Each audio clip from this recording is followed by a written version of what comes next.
Bonjour à tous, c'est moi Mathieu Blais, votre coach des routes.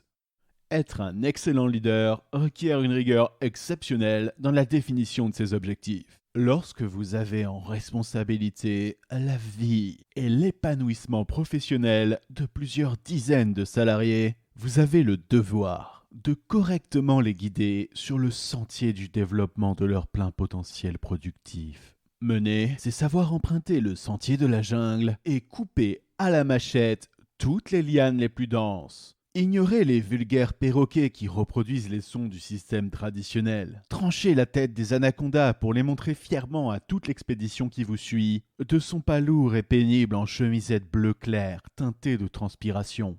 Imaginez-vous avec un casque colonial dans la jungle amazonienne.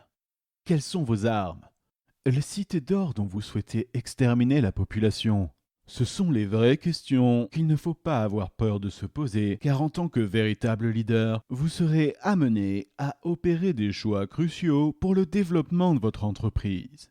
Vous avez probablement entendu parler de ces maîtres de l'investissement qui ont réussi en ayant l'audace d'appliquer les préceptes sages de Zhuangzi, de l'Imperator Nero ou du Achtung, Panzer! de Heinz Guderian. Un vrai leader se doit de pousser toujours plus loin et plus fort, viser l'audace et imposer ses normes à la réalité. Lire les manuels d'utilisation des missiles Mersol M51-3 et leurs tuyères à butée flexible m'a par exemple permis de devenir un véritable Loup de guerre. à tout moment susceptible de frapper les activités concurrentielles du secteur de façon market sensible. Je suis fier, aujourd'hui, de pouvoir porter haut mes valeurs, notamment la domination bienveillante de mes concurrents, que je respecte pour leur audace. Parce que tous ceux qui n'ont pas votre talent sont faillibles, et que tout progrès se doit d'être encouragé, un environnement de travail sain est un espace où chacun est libre d'exprimer ses doutes et ses failles, pourvu qu'il apprenne de ses erreurs.